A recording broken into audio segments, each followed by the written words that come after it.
posture. It's kind of ironic that we're sitting now. We're about to talk about sitting, but sitting it's the new smoking, but it really is. It's terrible. On so many levels. Let's start with just hips. Yeah. Like when you're sitting, you're in a hip flex position, so your hips are at 90 degrees.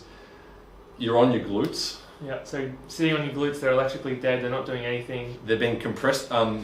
A good strength coach wrote an article, I forgot who it was, but he said there's like your glutes being laminated. Yeah, they're not a weight-bearing surface at all. No. We're not built to sit on our glutes all the time. No. Good analogy is like your hands and your feet, they've got tough, leathery skin. Yeah. Your glutes don't have that. They're not designed to bear weight. So glutes get compressed. There's nerves that run through your glutes, like your sag nerve runs through your piriformis, through your hips, runs into your lower body, into your hamstrings and calves. So tightness down there is often a product of a squashed up sag nerve in the piriformis, in the hip that's been squashed too much. On the front of the hip, you've got your psoas. Big muscle, huge. It's like a rope. Yeah. Yeah. I think people really underestimate how huge it is and how powerful it is, but it's just sitting in that shortened state because that femur is so high up. Up in 90 degrees. Yeah, and it just gets locked there because it's spending so much time there. It gets used to that position. And so you get locked with the psoas at the front. That pulls you into an anterior tilt through the pelvis, which further inhibits the glutes because now the glutes are sort of lengthened out. They're squashed and now they're lengthened out by this pelvic position. Yeah. That when we move and run, that either forces us to recruit somewhere else. So typically it's with the hamstrings. So we start reaching when we run and we start pulling with the hamstrings. So footballers who overload their hamstrings and hamstring tears, it's a big link there. And lower backs. Yeah, so with that hip being, that psoas being so tight, that femur can't get past the hips, that range of motion isn't at the hip anymore.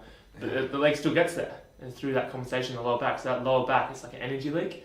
It's creating, like allowing the range of motion, but it's not arching back. It's not adding any force. It's just wearing down a joint that's not supposed to go to that range of motion. So that psoas, which connects from your femur all the way into your lumbar spine, pulls the pelvis forward like this, and then sends that lumbar spine into a lordotic curve where it's sway back, and then you move through that and you stress that joint over and over and over. Stress fractures, lower back pain, an inhibited and weak core. Yeah. And from an aesthetic point of view, that anterior tilt of the pelvis gives you a little belly. Yeah, little belly. Pokes you, so rib flare. Yeah.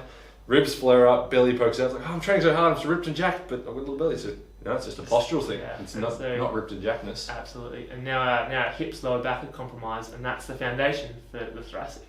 So then that throws us off there too, because the hips are thrown out and tilted back. We have to then round through the thoracic to stay balanced. Stay upright. Yeah. And then of course you're at a desk, so you're at a computer, so you're internally rotated through the shoulders, you're protracted, you're looking down on your screen here. Yeah. The thoracic comes forward. If you want to play sports where you spend any time back here, up here, up here. Any extension anywhere. Anytime you want to get overhead for anything, that range of motion is now lost at the thoracic because it's kind of, the joints are, like Dome uses the analogy of a rusty bike chain. It's kind of like your spine, your thoracic spine is this rusty bike chain that's just stuck here. And so it's my favourite foam roll, just opening it back up in the chest nice and tall so that it can allow the shoulder to move how it can. And athletes are just, we have thoracic rolling at the very end of our foam rolling sequence. Like, all right, we've got one more to go. Like, oh, okay, no worries. And we get them on the thoracic and it's always just like agonising pain. Takes their breath away. They can't breathe, they're holding their breath, they're going red, they're locking everything up. They're just not used to any type of thoracic extension whatsoever. Yeah. Yeah. And so let's keep working our way up the chain. You've got the thoracic, which is tight here. Because of that internal rotation and protraction, you've got a pec minor, same as the psoas. Pec minor is kind of like the psoas of the shoulder.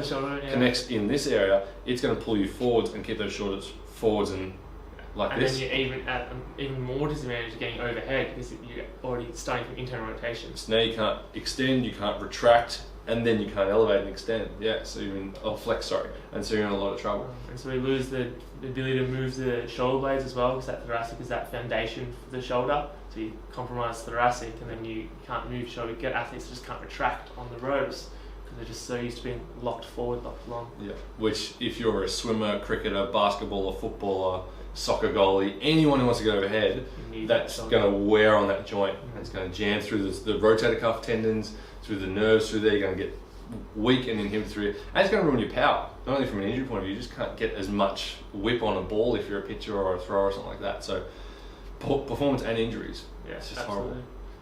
Let's keep going. The thing that really gets me about posture is texting necks. Oh yeah. You've got this phone, this beautiful piece of technology, $1,000 piece of technology, and we're here.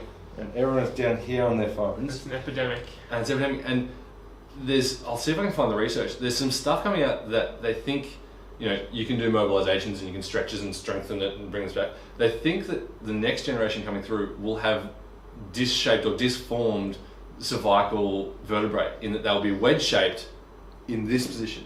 And we won't be able to get here because the bones have deformed themselves.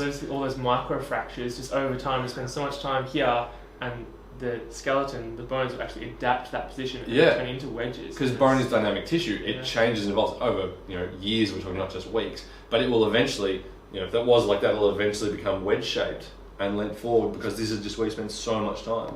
The beautiful thing about a phone, though, you can move it up. It can come up to your eyes, exactly. So next, it's just horrible.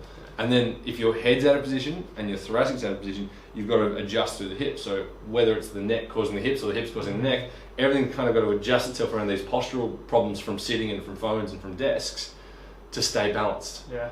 And then we try and go and be athletic and powerful, or try and exercise. Those compensations and those newfound ranges of motion where they don't belong are going to cause problems. You're more likely to get injured. You can't produce anywhere near the power that you'd like to, or you feel you can. Yeah. And people just don't understand what's going on, because it can be quite complicated. There's a lot of stuff, yeah. So we get so many athletes coming in here, and they're amazing athletes, but they're just so compromised up and down the chain, like neck down, hips up. It's a real worry. It's a thing, yeah. Let's leave on one more topic. Actually, one more thing, and then let's talk interventions to help. The last thing I see with our junior athletes especially is backpacks. Yeah.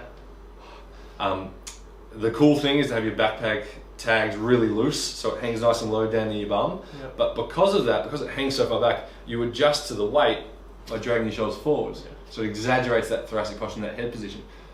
Tie that bag tight. Get it sitting up on your shoulders so it's nice and tall, so that it's sitting in the middle of your back, and so it's balanced evenly across your shoulders. Distribute the load and stand up straight. You're spending time building that position, and you're like, I'll go and strengthen that as well, and roll forward with the weight on the back on the shoulders. So you spend 6 hours in a desk, hunched over a computer or paper writing at school, and then you go an hour home and forward with your backpack, and then you go to sports with your backpack, and it's just driving that position. And if you don't do enough work or enough strengthening stuff to correct that, it can become a permanent problem. I've seen a lot of kids with a lot of back problems.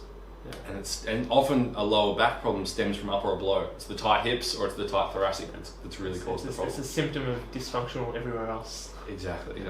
All right, that's enough ranting. Let's talk solutions. Alright. So I think the first thing you do is regular desk breaks. Yes. I like to set a timer for 45 minutes. Yeah. Every 45 minutes at the desk, I'll get up and do something for the hips to loosen them up. So it's a hip flexor stretch, a glute bridge, just something to wake them back up. Get the glutes online, loosen off the hips in any way, yeah.